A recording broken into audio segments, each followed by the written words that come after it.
This is Jordan Tower with JT News. Make sure you smash that like button, smash that subscribe, and well, Soulja Boy believes he will be a billionaire soon. I'm going to be honest with you, okay? Soulja Boy is a professional at blowing his money, okay? Living at hotels at one point. His opportunity to become a billionaire was between 2006 and 2015. His life isn't over, but that was like peak Soulja Boy was 2006 to 2010, I would say. And if he had put that money to work for him to make his brand bigger, he would have had many millions to work with to maybe get to billions, right?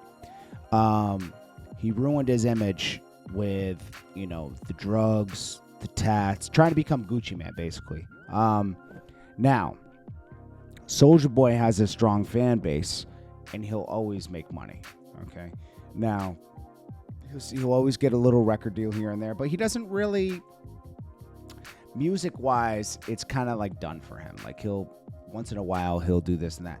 I don't care what you did in your past, I don't care what you did. I did a lot of stuff, too. Maybe you listening did some stuff in your, some amazing stuff to change the landscape of something, right? That doesn't mean your clout is good today, He keeps doing these drop shipping schemes, which are cool. That's what Ray J made a lot of money doing. He's going to definitely be a millionaire for a long time. But, he gets $1 million here, he blows $1 million here. The guy rents houses, he rents everything he has. And that's not a way to path to becoming a billionaire. Now he thinks he's going to create a car company. How? How are you going to create a car company, bro? You'd have to raise so much money to create a car. It's possible. I'm not saying anything, not anything's impossible. But, how, bro? Come on. You can't just say things and it's like Bible, He still does maintain 11 million monthly listeners on Spotify, which is great. So that means he still has people tuned into him. We'll see how he pivots, Then we got Drake and J. Cole. So obviously we know Drake interacted with Cole on his, new song. He liked it. This is Cole's way of talking to Drake to try to get back in his good graces. I don't care what you say. It's kind of like, and it's a great song. The J. Cole song, J. Cole makes great music. But I agree with Joe Budden that's a little simpy. He came out talking about it. And it's just a little like do that behind the scenes, bro. Make peace behind the scenes. But, maybe you wanted a public apology. I don't know. It was almost like Cole trying to make peace with Kendrick and Drake at the same time. But I don't, you know what makes it so crazy? Cole, for years before that, was really gunning for that. I'm one of the top rappers. Nobody can mess with me. And if you think you can mess with me, step to me. Kendrick stepped to him. And he responded and quickly pulled it and waved the white flag. Bro, that doesn't make you the best anymore. You're just a great rapper. You're a great rapper. You're out of the best conversation forever at that point. I'm sorry. It is what it is. I love Cole's music. He's definitely one of the top elite rappers. But you're not the best. You're not the best. It's just not possible, bro. You ruined it. Now, if he had gone toe-to-toe with Kendrick as well, which Kendrick wanted, Kendrick was open to doing, because obviously he planted the seed for it. Cole was never disrespectful to Kendrick. Kendrick wanted that beef with him. He said, I'm talking tough out here, let's see. And everybody saw. Wave that white flag. Nick Cannon says he's been to a few... Nick Cannon's always trying to, get involved in something in a weird way. He's trying to say, I've been to some Diddy parties when I was 16. Bro, why? Come on, man. With this pylon stuff, everybody just wants to be a part of, I was there. I was compromised, come on. He said nothing happened to him, but it's like, why even mention it? So this Kanye is under the microscope and being attacked again. He's had some troubles with his wife since, which isn't even a real marriage. They're just together, and he calls her his wife, which is fine. It's not a legal marriage. That's all I'm saying. So a divorce wouldn't be so hard. But he supposedly wanted to sleep with her mother. I think we know Kanye's a freaky dude, and he's into some weird stuff, and he gets these ideas in his head that would be awesome, and I guess he acts on them, and it creates tension with people, you know? I'm not sure if that's true or not, but some girl made she's going at Kanye for some type of harassment and included that in the paperwork. And I think what people include a lot of stuff in the paperwork is to vilify the person before it even gets to trial, because the media and everything will grab hold of little tidbits in these documents that are published, that are filed with the court and made public, and then you got a downward spiral happening, you know? Kanye has other accusers against him. We'll get to that in a second.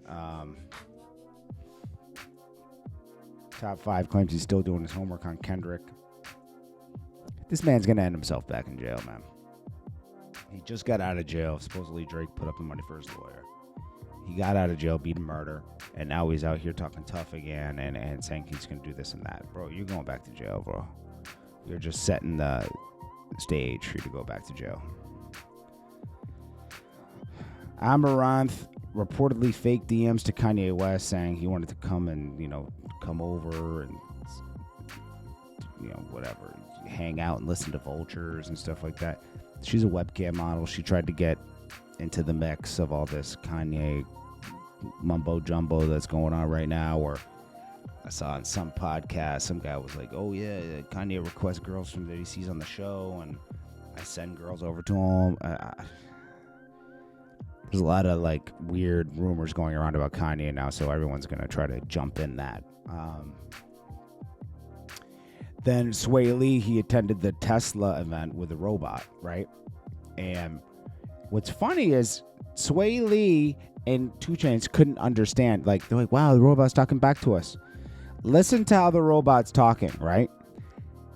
If you were going to have an event like this and you weren't 100% ready, but you got the robots working, how would you do the interactions?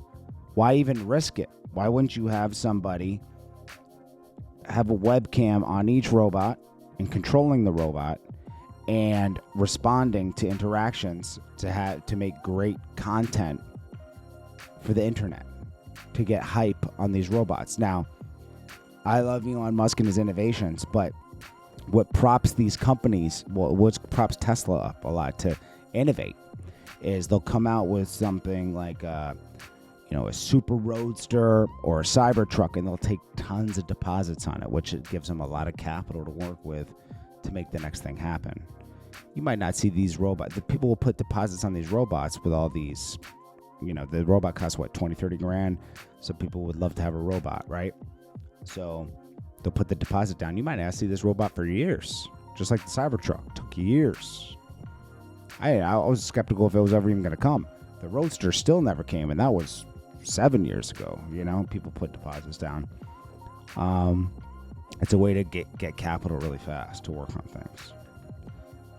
So 2 Chainz and Sway Lee were both fooled by that. I mean, that was not real responses. That was coming from a human being through a microphone on the robot. Let's just be honest, okay?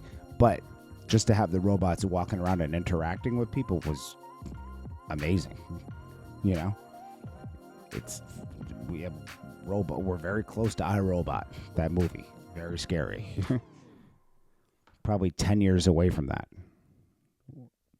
Maybe 5-10 years? That's scary. I would say we're 10 years away from that. Lieutenant Dan, this is the guy that was in the hurricane, homeless man, was vowed to, ride out the hurricane on his boat.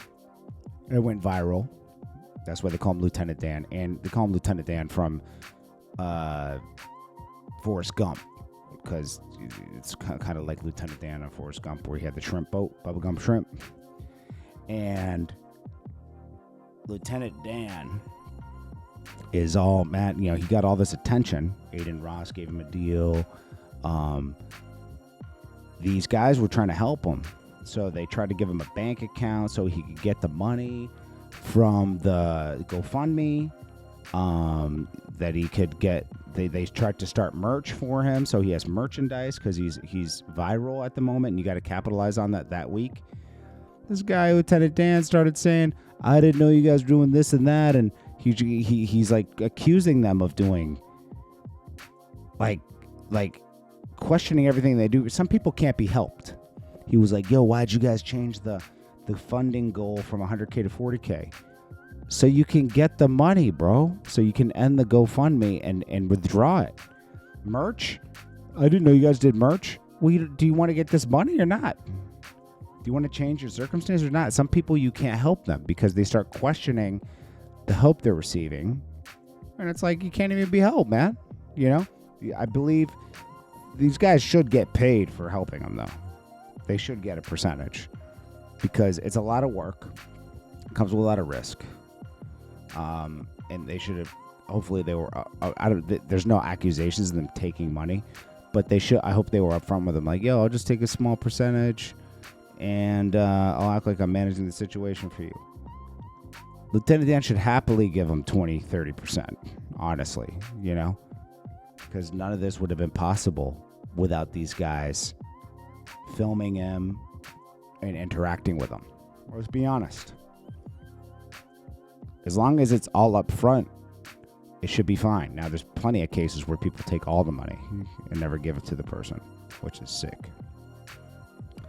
Chromaz responded to the backlash he's been receiving after using the N-word in an argument with Charleston White. She says, "Do I think I get the pass to say the N-word? When I say the N-word, I don't mean a black person. That doesn't make it okay.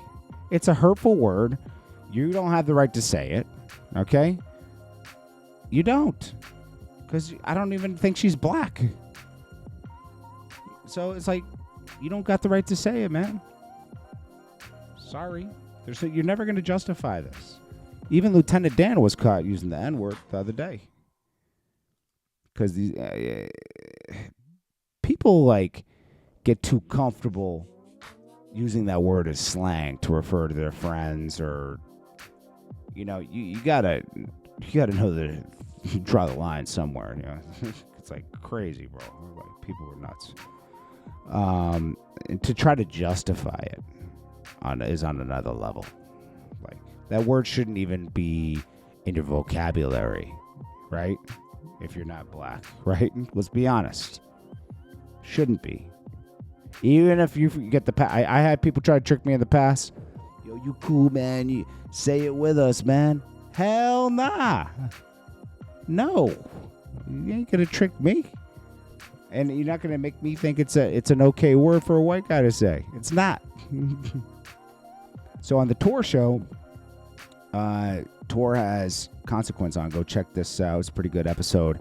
And he mentions where Consequence says Kanye kind of messed up part of his career by having that Taylor Swift beef. He had Motown Records 100% behind a single, but as soon as and the single was like Kanye and John Legend, but as soon as the Taylor Swift beef happened, the Taylor Swift thing, everything associated with Kanye was pulled, and that was pulled. Unfortunate. But he also does say that Kanye fully funded his new album, you know, and Kanye does come back around and support him. So, you know, it is what it is. Anyways, this is Jordan Tower with JT News. Make sure you smash that like button, smash that subscribe button, and I'll check you guys in the next one. Peace. Jordan Tower.